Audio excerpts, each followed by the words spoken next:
In a world where many of us take education for granted, nearly 250 million children aren't attending school.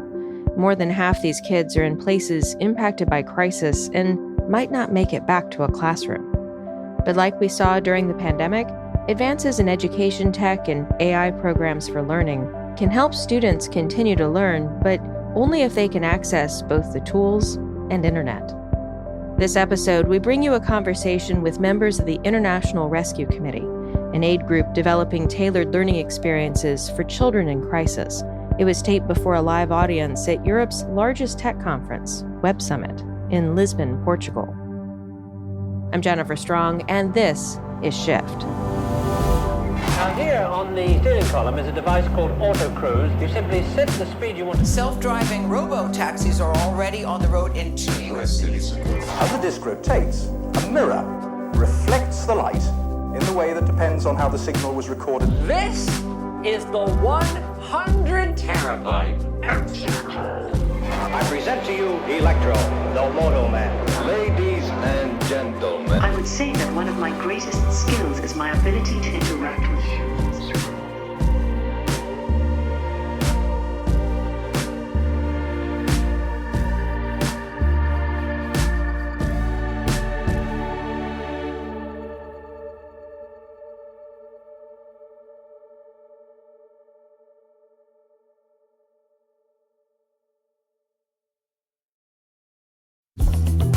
Because you're listening to this podcast, I'm assuming you're interested in staying on top of the latest trends, news, and more. So I want to tell you about another show. It's called Web3 with A6NC Crypto, but it's really about the future of the internet, future of creators, future of business, future of the way we work and live. It's for anyone seeking to understand the latest tech trends direct from experts with high insights per minute, given your time and attention are so valuable. Follow Web3 with A6NC in your podcast app now.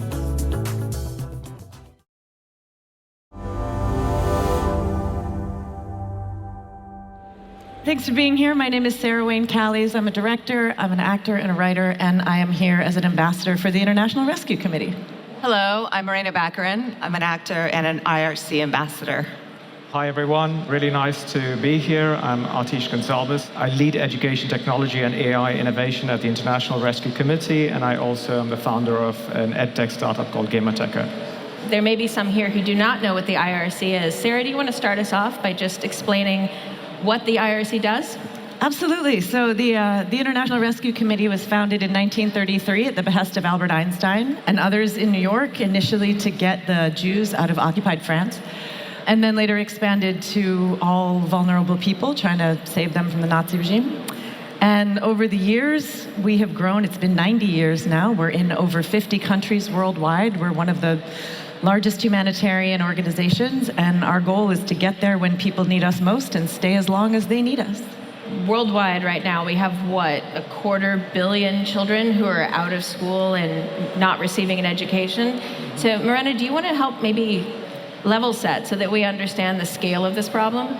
It's enormous. I've seen it firsthand. I've traveled to Colombia with IRC when, it's still happening, the Venezuelan refugee crisis was at its peak. Over 50,000 people were crossing into Colombia over the Simon Bolivar Bridge, and I stood there watching this giant influx of people coming into Colombia. And IRC had centers there where it would help people with cash assistance, with food. A lot of the people coming over, most of them were young mothers with their children, and these children had absolutely nowhere to go. And at the time that I was there, which was 2018, this program that Atish is going to talk more about wasn't in existence yet, and the kids had no way of going into the local schools in Colombia because they didn't have proper paperwork. So it became a bureaucratic nightmare for the government. So we're talking millions of children that have to stop their education. They fall behind in extreme ways, and they have nowhere to go and just be kids. So in 2013, I was in Jordan and northern Iraq with IRC, participating in a bit of the response to the Syrian refugee crisis.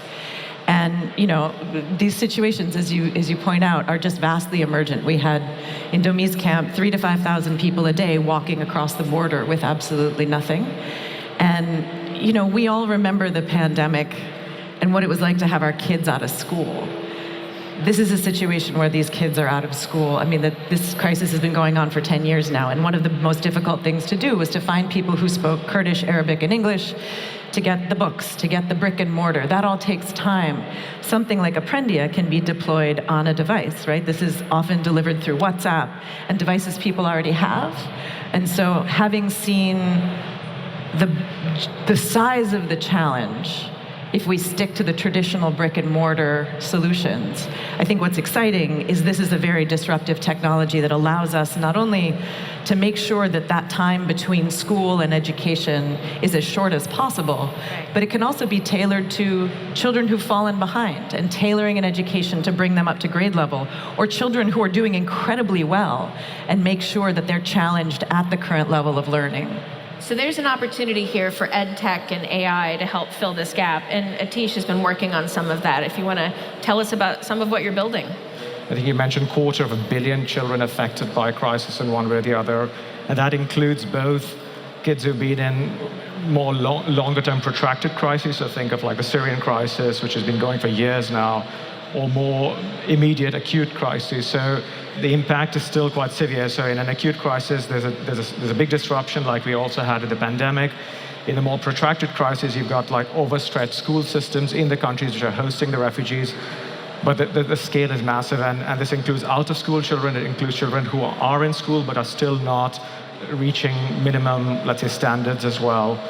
And the current solutions which are there, so either we do try to set up schools and informal learning centers. They just take too long to set up, and we just can't address the scale of the challenge. So in terms of the solutions we are looking at, so one of the exciting solutions we're looking at is called Aprendia. So Aprend is in Latin languages is to learn, and IA is AI in Spanish as well. So that's where the name comes from. But the idea is to provide last mile education using AI, personalized learning, gamified learning. So smart in the cloud, but very simple at the point of delivery. So it can be used on WhatsApp and SMS. So reach children or reach the parents or reach the teachers on the devices, on the platforms that they already use. I was also in Colombia, but pretty recently, and I got to see one of these tools. Atish, where else are you deployed? IRC is in 40 or 50 countries now, and we've got education programs in most of these countries. This program we are currently piloting in about 5 countries. So it's in Colombia, Nigeria, Bangladesh, and in Jordan, and we're also starting to roll out in Afghanistan as well. And they're all very different use cases. In some cases, the solution's being used for students directly. In some cases, it's being used for supporting teachers who are very overstretched and who are managing a class size of 200 kids. So it's being used in very different countries and in very different contexts and in very different languages as well. And I think that's important to stress as well. The thing we haven't said here, and I bet people will really want to know, your personal stories for how it is you came to be working with the IRC in the first place. Sure. I myself am an immigrant. I moved from Brazil to New York City when I was 10 years old, and I had the best possible transition. My father was working for Globo, which was a very large Brazilian news corporation, and we had visas, and it was still really difficult being in a foreign country, going to school, learning a language, learning social cues. So I can only imagine what it would be like to be fleeing a country under duress. And that connected me with the IRC, and I went to a dinner that was honoring the Brokaw family for their anthropological work, and it had examples, real refugees who came from Libya, I believe, who were these young women that got a chance to have education and became doctors in the United States. And it really connected with me that the fabric of the United States and the world is made up of people from all over the world, and that this stamp of refugee has come to mean something negative when I think these people want to work, they want to be a positive influence in society, and that's why they are fleeing where they are fleeing. And my grandfather had sort of the opposite experience. So my grandfather was a Jewish refugee from what was then Hungary and is now Romania. Came to the United States at 8 years old, and this was 1920. There was no IRC, there weren't support. He was supporting himself and his family by selling apples on the street. It was a very difficult transition. By the time he died, he was running Fred Astaire dance studios in Chicago for Fred Astaire. So part of the narrative of my family is we went from nothing. The stories that he told were about sleeping on a dirt floor with rats running over his legs as he slept with the rest of his family, to paying his taxes and supporting the American economy. And as Morena points out, there's a very terrible PR war being waged against refugees right now, that they're scary, that they're dangerous, and that they're here to take more than they give. And the story of my family is the story of refugees everywhere, which is, study after study shows, when you bring refugees into your country, it elevates the economic, if you give them the ability to work, if they have legal work papers. It elevates the economy, and so I wanted to be a part of that. Atish, coming back to you, what are some of the limitations of the current tech tools out there for doing this type of work? So the challenges with current education technology solutions is either very gamified, very personalized to the needs of the learners, and can teach at the right level cognitively or linguistically, etc., but the requirements to deploy are quite high. So you need like quite fancy hardware and software, so you need to deploy it usually on tablets or some kind of a smartphone. And on the other side, you've got very low-tech solutions which involve sort of distributing content, sometimes through SMS, radio, but are not interactive enough. So what we've been trying to do is seeing how can you get that level of personalization and engagement, which provides serious learning gains that really helps children and helps even adults learn, but you can do it on simple devices and deliver that type of engaging, interactive content on the devices and platforms that learners use. So those are sort of some of the challenges at the moment. Is there is tech, but it's very difficult to deploy in our context, or it's too simple to make it meaningful enough. Yeah. I feel like we need to further acknowledge the digital gap here, just the challenge of getting devices and connectivity to the places where this is really needed. What are some ways we can make this more inclusive? So to make it more inclusive, I think it's looking at what kinds of partnerships we build on the ground. So we work very much with local partners, with our country teams who lead a lot of the content creation. So it is important that these kinds of solutions aren't seen as top-down, but are very much created with communities, that we are really working with the tech companies, the telecommunication companies, and with local communities, with the teachers, to understand how also these solutions integrate into broader education systems. So what we're also not advocating for is these solutions somehow replace existing brick-and-mortar schools, but they are there to complement, and in some cases, they fill a gap when there's an immediate crisis, but it's very much to complement and include teachers as part of the education journey. And if I may, we were talking about something yesterday. I think another potential future use of this is if you're in a situation like, for instance, Poland is currently absorbing a tremendous number of people from the Ukraine. If you're in a situation where the public school system can't absorb that many students, you can deploy something like this, which allows students to learn at home if perhaps there's a trauma response to leaving their parents and to going out into a more formal education system, and also to reduce the burden on the host countries and hopefully try and reduce some of the potential friction then between the refugee population and the host countries. And just an example of that, so in northeast Nigeria, so these teachers who are stretched, so they're like one teacher for 200 kids, and they're dealing with kids who don't even speak the same language that they do. You've got a lot of local languages, including Hausa and Kanuri, and the schools that we've seen there, they're just really struggling. Mm-hmm. And so the schools exist, but they just can't cope. And so solutions like this can help to complement the existing systems and take some of that burden off the teachers who are already so stretched. I think we should back up to, Sara, you mentioned COVID, and just acknowledge how much came out of that era in terms of ed tech. And I'm wondering for you, Atish, were some of the tools, some of the jumping off points, were those really created during COVID, or are these things that you've really built from scratch?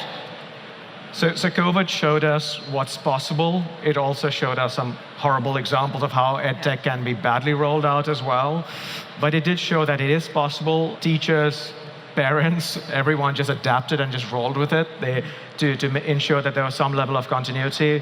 But there was definitely an acceleration in the EdTech space. There was definitely new sort of AI solutions also coming into the space to see how can we really adjust and personalize and adapt. So COVID has definitely pushed things forward. But I would also encourage you to read a report that UNESCO published this year called the EdTech Tragedy. So it also talks about the impacts, the negative impacts it's also had in some cases in keeping schools shut longer than they should have stayed, but also in some cases also increasing the learning gaps as well. So I think I think there were positives. It did show that it can sort of fill that gap left by COVID, but also I think we should see some of the challenges which also came out of it as well. We'll be back right after this.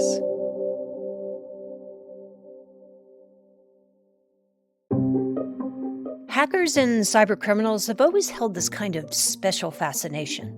Obviously, I can't tell you too much about what I do. It's a game. Who's the best hacker? And I was like, well, this is child's play. I'm Dina Temple-Raston, and on the Click Here podcast, you'll meet them and the people trying to stop them. We're not afraid of the attack.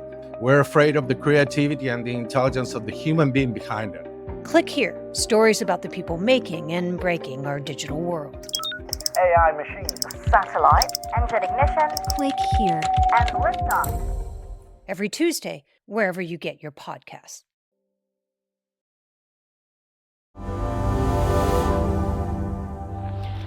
What's your greatest tech challenge right now? The current tech challenges, there are so many, but I think connectivity and access, the access gaps, ensuring that all of this cool tech that we are trying to get in the hands of students and teachers and their parents, the latest sort of GSMA reports show that a lot of people live in countries where there is connectivity but still don't have access because of digital literacy, because of affordability, and power gaps as well. So women who don't have access to devices because their partners don't allow them to, for example. So I think that is still the biggest challenge in rolling out EdTech. Although I do want to say that embedded in that challenge, I think, is a really exciting solution. Like, what I find often is when we talk about refugees, the problem feels so overwhelming that it can almost paralyze us into inaction. And what's exciting to me about Airbell is that these solutions are moving forward in incredible ways. I mean, you talk about access to devices being difficult for women in some communities. The flip side of that is, in some communities, some of this apprendia might eventually be able to deliver access to education to women who are living in countries where it's been banned for women. And so there is an ability to continue to support people worldwide. Like any tech, and I think we learned this in the pandemic, you start to learn to walk, you fall a lot. And you spend a lot of time on your face, and you spend a lot of time on your butt. But eventually, you continue to innovate, and you continue to work on these things. And with enough partners, both in the government sector and the private sector, we can start to scale these things up and make them work in ways that can, I think, really transform our ability to serve the refugee populations. I mean, I think that if there was one thing I saw and experienced firsthand in Colombia was, without having had this EdTech, you get this sense of a loss of hope in a way, because you're not connected. And as a child, you're not expanding your mind and creating, and just the amount of energy it takes for a kid to just be involved in the world. And that was something that, there was this tiny room at the IRC Center where the kids were singing songs together and drawing, because that was their outlet. That was a way to process things that were happening to them. So I experienced the lack of it. And I think even though there are challenges with connectivity, I think they are craving it. What's an application of AI for EdTech that you're particularly excited about? The utopian vision for this is that every child has a virtual tutor who can support them at the right level that they need. And every teacher has a virtual assistant that can take off a lot of the workload that they have, especially around things like assessment. So I think a lot of if you see a lot of the generative AI and large language models and how they can support on personalization, content creation, but I think assessment, it doesn't sound very exciting and sexy, but it's really important to move how education assessment is done. People have gotten really stressed about plagiarism in education, but I think the real exciting opportunities in EdTech and AI and using LLMs is being able to assess kids in very different ways. I saw a really great example today of a solution which allows kids to write in their own handwriting math problems. You take a photo of it, and it assesses that solution and then gives very personalized feedback to kids on that. So I think moving the assessment towards more creative thinking and different ways of assessing how kids are learning, I think that's super exciting. Well, I think I've spent a fair amount of time in the Middle East with refugee populations there. So again, I go back to the opportunities for women in countries where female education has been banned. But I also think, and this is, I think, adjacent to education, but there's also similar kinds of AI-driven tech solutions right now being worked on for mental health assessment. And so what I saw in a lot of the Syrian refugee population was a staggering amount of trauma. And I think that probably is true for every refugee population. And before you can help your children learn, you need to also handle the trauma that has been inflicted on you and inflicted on them. And so, for instance, in Domi's camp, there were a lot of Arab Muslim women who wouldn't be comfortable going to see a male doctor to talk about these issues. So with this kind of technology, those women can start to receive the diagnoses that then point them to the human-driven solutions. And so I think that works hand in hand with the ed tech, and I'm actually really excited about that. Probably the most exciting applications I've seen of AI and experiments in recent years have been around mental health. The VA in the United States, early experimenters with so many different types of applications. Yeah. And Atish, you're also working on some mental health applications too. Yeah, so it is a project that Sara was talking about in Jordan. So the idea is to do a basic mental health assessment, but provide mental health first aid, but then connect the learners with mental health service providers in country. So it's not only on the tech, it's also getting them to providers. But I think the link with education as well is what IRC focuses on a lot, is not just literacy, numeracy, and STEM, but also what we call healing classrooms, helping kids recover from trauma, help kids integrate back into the classroom, get over that PTSD. And so we have projects in the Middle East using like Sesame Street puppets, or we work with Lego, and how do you bring the sort of play-based learning, bring joy back and let kids just be kids again. And I think that's where, again, a lot of these opportunities to use these technologies are. Thank you, everybody. This show is produced by me and Anthony Green with help from Emma Cillekens. It's mixed by Garret Lang with original music from him and Jacob Gorski. Thanks for listening. I'm Jennifer Strong.